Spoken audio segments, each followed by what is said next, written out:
ਕਿ ਹਜ਼ਾਰਾਂ 100 ਸਾਲ ਦਾਦਿਆਂ ਪੜਦਾਦਿਆਂ ਜੜਦਾਦਿਆਂ ਤੋਂ ਕਿ ਸਾਡੇ ਵਡੇਰੇ ਜਿਹੜੇ ਸੀਗੇ ਉਹ ਜੋ ਪੱਗ ਬੰਨਦੇ ਸੀ ਉਹ ਗੱਲ ਦੁਬਾਰਾ ਸੁਣਾਓ। ਇਸਰਾਰ ਬਾਈ ਕੀ ਦੱਸ ਰਹੇ ਸੀ ਤੁਸੀਂ? ਬਹੁਤ ਵੀ ਮਤਲਬ ਇੱਟਾਂ ਜਿਹੜੀਆਂ ਲੱਭਦੀਆਂ ਨਾ ਉਹਨਾਂ ਉੱਤੇ ਸ਼ਕਲ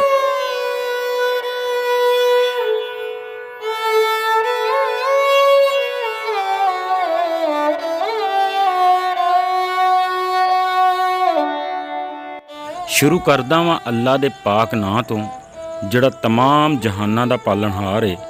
ਫੈਸਲਾਬਾਦ ਦੀ ਤਹਿਸੀਲ ਸਮੁੰਦਰੀ ਦੇ ਨੇੜੇ ਇੱਕ ਐਸਾ ਸ਼ਹਿਰ ਜਿਹੜਾ 100 ਨਹੀਂ 1000 ਨਹੀਂ ਕਈ ਹਜ਼ਾਰ ਸਾਲ ਪਹਿਲੇ ਗਰਕ ਹੋ ਗਿਆ ਸੀ ਤੇ ਅੱਜ ਕੱਲ ਇਸ ਇਲਾਕੇ ਨੂੰ ਟਿੱਬਾ ਮੌਜ਼ਾ ਬਵਾਨੀ ਦੇ ਨਾਂ ਤੋਂ ਯਾਦ ਕੀਤਾ ਜਾਂਦਾ ਹੈ।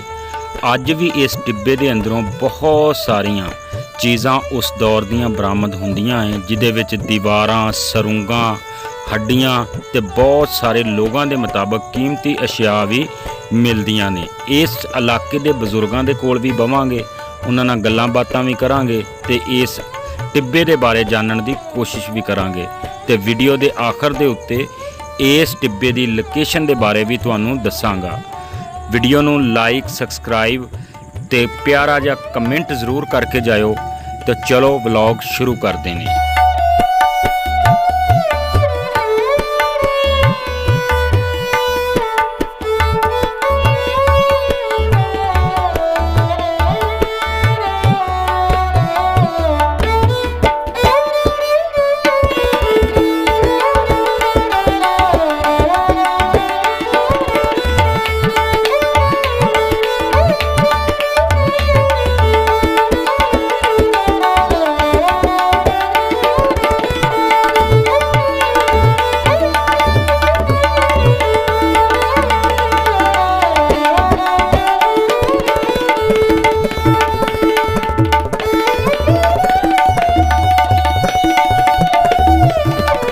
की बाबा जी दी हिस्टरी है पिछे आ टिब्बा? ਟਿੱਬਾ ਹੈ ਕਿ ਸਦੀਆਂ ਤੋਂ ਗੁਜ਼ਰ ਰਿਹਾ। ਸਾਨੂੰ ਤੇ ਇਸ ਗੱਲ ਇਲਮੀ ਵਡਕਾ ਨਹੀਂ ਪਤਾ ਕੋਈ ਨੌ ਦਾ ਪੀੜੀਆਂ ਗੁਜ਼ਰ ਗਈਆਂ ਨੇ ਇੱਥੇ ਸਾਨੂੰ ਬੈਠੇ ਆਇਆਂ ਨੇ। ਹਾਂਜੀ ਚਲਦੀ ਜਾਂਦੀ ਤੇ ਆਧਾ ਵੇਖ ਲੋ ਮਾਲ ਮੰਨੀ ਤੇ ਆਧਾ ਰੋਟੀ ਪਾਣੀ ਖਾ ਛੱਡਿਆ ਸੀ। ਹਾਂਜੀ ਬਾਬਾ ਜੀ ਕਿੰਨਾ ਕੁ ਪੁਰਾਣਾ ਹੈ ਯਾਨੀ ਕੋਈ ਪੁਰਾਣਾ ਕਿ ਹਜ਼ਾਰਾਂ 100 ਸਾਲ ਦਾਦਿਆਂ ਪੜਦਾਦਿਆਂ ਜੜਦਾਦਿਆਂ ਤੋਂ ਕਿ ਸਾਲਾਂ ਦੇ ਦਾਦੇ ਪੜਦਾਦੇ ਗੁਜ਼ਰ ਗਏ ਨੇ ਕਿ 10-20 ਪੀੜੀਆਂ ਗੁਜ਼ਰ ਗਈਆਂ। ਹਾਂਜੀ ਇਹਦਾ ਇਲਮੀ ਸਾਨੂੰ ਕੋਈ ਇਹਦੇ ਵਿੱਚੋਂ ਕੋਈ ਬੁੱਤ ਸ਼ੁੱਤ ਵੀ ਕੋਈ ਸੁਣ ਚ ਆਇਆ? ਬਹੁਤ ਕੋਈ ਨਹੀਂ, ਹੱਡੀਆਂ ਹੀ ਲੱਭਦੀਆਂ, ਹੱਡੀਆਂ ਛੱਡੀਆਂ ਹੁੰਦੀਆਂ ਨੇ, ਹੋਰ ਕੋਈ ਹੱਡੀਆਂ ਲੱਭਦੀਆਂ। ਹੱਡੀਆਂ ਜ਼ਰੂਰ ਇੱਟਾਂ ਹੀ ਕਿ ਨਿਕਲੀਆਂ ਨੇ, ਇਹਨਾਂ ਨੇ ਮਕਾਨ ਆ ਤੇਰੇ ਨਾਲ ਗੱਤੀ ਜਾਂਦੇ ਆ। ਵੇਖ ਲੈ ਵੀ ਜਿਹੜਾ ਉਸ ਤਸਵੀਰ ਹੈ ਸਾਰੀਆਂ ਇੱਟਾਂ ਟਿੱਬੇ ਦੀਆਂ ਨਹੀਂ ਲੱਗੀਆਂ ਕਈ। ਹਾਂ ਹਾਂ ਹਾਂ ਸਾਰੀਆਂ ਟਿੱਬੇ ਦੀਆਂ। ਆ ਕੋਠੇ ਵੇਖ ਲੈ ਟਿੱਬੇ ਦਾ ਹੀ ਵੇਖ ਲੈ, ਆ ਪਰ ਹਵੇਲੀ ਟਿੱਬੇ ਦੀ ਇੱਕ ਚੜੀ ਇਹ ਯਾਨੀ ਆ ਇੱਟਾਂ ਸਾਰੀਆਂ ਇਹਦੇ ਵਿੱਚੋਂ ਨਿਕਲੀਆਂ। ਅੱਛਾ ਇਸੇ ਤਰ੍ਹਾਂ ਇਹਦੇ ਸੱਤੇ ਵੀ ਰੋੜੇ ਛੋੜੇ ਲਾਤ ਤੇ ਅਸੀਂ ਵੀ ਆਹ ਮਾਲ ਹੀ ਥਈਏ ਤੇ ਆ ਬੈਠੇ ਰਹੇ ਸੀ। ਆ ਵੇਖ ਲੈ ਮਾਲ ਮੰਨੀ ਰੇੜੇ ਬੈਠੇ ਮੰਗੀਏ ਤੂੰ ਵੀ ਤਾਂ ਪਿਆ ਬਾਕਾ ਬਨੀਆਂ ਪਈਆਂ ਹੀ ਨਹੀਂ। ਅੱਲਾ ਪਾਕ ਕਰਮ ਕਰੇ। ਆ ਕੇ ਬਚ ਗਈਆਂ ਕਿ ਬਚ ਗਈਆਂ। ਇਹ ਪਿੰਡ ਦਾ ਕੀ ਨਾਮ ਆ ਜਿੱਥੇ ਅਸੀਂ ਬੈਠੇ ਆ? ਮੌਜ਼ਾ ਬਵਾਨੀ। ਹਾਂਜੀ ਚੱਕ ਜਿੱਦਾਂ 405 6 ਉਹ ਕੋਈ ਨਹੀਂ ਭਾਈ, ਮੌਜ਼ਾ ਬਵਾਨੀ। ਹਾਂਜੀ ਠੀਕ ਹੈ। ਇਹ ਤੁਹਾਡੇ ਪਿੰਡ 'ਚ ਸਰਕਾਰੀ ਪਾਣੀ ਆਂਦਾ ਨਹਿਰੀ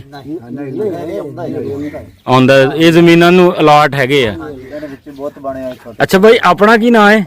ਮੇਰਾ ਨਾਮ ਇਸਰਾਰ ਹੈ ਜੀ। ਇਸਰਾਰ ਬਾਈ ਕੀ ਦੱਸ ਰਹੇ ਸੀ ਤੁਸੀਂ? ਬਹੁਤ ਵੀ ਮਤਲਬ ਇੱਟਾਂ ਜਿਹੜੀਆਂ ਲੱਭਦੀਆਂ ਨਾ ਉਹਨਾਂ ਉੱਤੇ ਸ਼ਕਲ ਬਣੀ ਜਾਂਦੀ ਹੋਏ ਵਿੱਚ ਮਾੜੇ ਮੋਟੇ ਲੱਭੇ ਨੇ ਬਸ ਇਹਦੇ ਵਿੱਚੋਂ ਮਿਲੀਆਂ। ਤੇ ਦੀਵਾਰਾਂ ਜਿਹੜੀਆਂ ਇੱਥੋਂ ਮਿੱਟੀ ਖੁਰਦੀ ਸੀ। ਤੁਸੀਂ ਇੱਕ ਗੱਲ ਮੈਨੂੰ ਅੱਗੇ ਦੱਸ ਰਹੇ ਸੀ ਕਿ ਸਾਡੇ ਵਡੇਰੇ ਜਿਹੜੇ ਸੀਗੇ ਉਹ ਜੋ ਪੱਗ ਬੰਨਦੇ ਸੀ ਉਹ ਗੱਲ ਦੁਬਾਰਾ ਸੁਣਾਓ।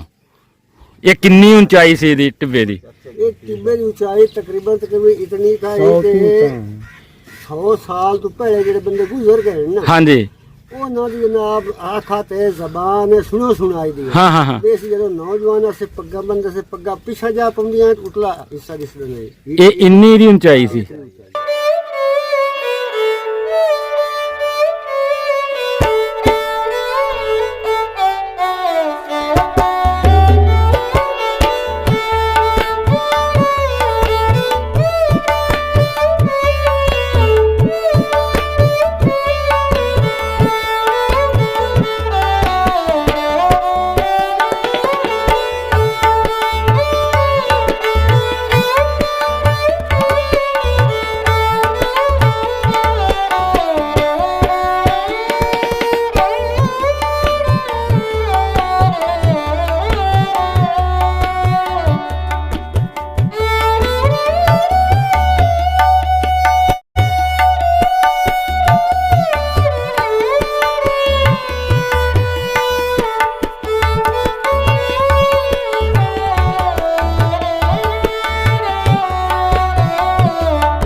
ਤੇ ਹੁਣ ਮੈਂ ਆਪਣੇ ਦੇਖਣ ਵਾਲੇ तमाम ਵੀਰ ਭੈਣ ਭਰਾਵਾਂ ਨੂੰ ਇਸ ਟਿੱਬੇ ਦੀ ਲੋਕੇਸ਼ਨ ਦੇ ਬਾਰੇ ਵੀ ਦੱਸਦਾ ਵਾਂ। ਅਗਰ ਅਸੀਂ ਜ਼ਿਲ੍ਹਾ ਫੈਸਲਾਬਾਦ ਦੀ ਤਹਿਸੀਲ ਸਮੁੰਦਰੀਓਂ ਜ਼ਿਲ੍ਹਾ ਸਾਹੀਵਾਲ ਦੀ ਤਰਫ ਜਾਈਏ ਤੇ ਰਾਸਤੇ ਦੇ ਵਿੱਚ ਗੜ੍ਹ ਫਤਿਹ ਸ਼ਾਹ ਕਰਾਸ ਕਰਕੇ ਅੱਗੇ ਦਰਿਆਏ ਰਾਵੀ ਆਂਦਾ ਏ। ਰਾਵੀ ਕਰਾਸ ਕਰਦਿਆਂ ਸਾਰੀ ਅਗਰ ਤੁਸੀਂ ਸੱਜੀ ਸਾਈਡ ਤੇ ਦੇਖੋਗੇ ਤੇ ਤੁਹਾਨੂੰ ਇੱਕ ਥੋੜਾ ਜਿਹਾ ਦੂਰ ਬਹੁਤ ਵੱਡਾ ਟਿੱਬਾ ਨਜ਼ਰ ਆਏਗਾ। ਨਾ ਪਤਾ ਚੱਲੇ ਤੇ ਕਿਸੇ ਸ਼ਖਸ ਬੱਚੇ ਨੂੰ ਵੀ ਪੁੱਛੋਗੇ ਕਿ ਟਿੱਬਾ ਮੋਜ਼ਾ ਬਵਾਨੀ ਤੇ ਜਾਣਾ ਹੈ ਤੇ ਤੁਹਾਨੂੰ ਬਾ ਆਸਾਨੀ ਦਾ ਪਤਾ ਦੇ ਸਕਦਾ ਹੈ। ਦੇਖਣ ਵਾਲੇ तमाम ਵੀਰ ਆਪਣਾ ਢੇਰ ਸਾਰਾ ਖਿਆਲ ਰੱਖਣ। ਚੈਨਲ ਨੂੰ ਜੇ ਹਜੇ ਤੱਕ ਸਬਸਕ੍ਰਾਈਬ ਨਹੀਂ ਕੀਤਾ ਉਹ ਲਾਜ਼ਮੀ ਕਰਿਓ। ਆਪਣਾ ਢੇਰ ਸਾਰਾ ਖਿਆਲ ਰੱਖਿਓ। ਮੈਨੂੰ ਦਿਓ ਇਜਾਜ਼ਤ, ਮਿਲਦੇ ਹਾਂ ਕਿਸੇ ਨਵੀਂ ਵੀਡੀਓ ਦੇ ਵਿੱਚ। ਅੱਲਾ ਹਾਫਿਜ਼।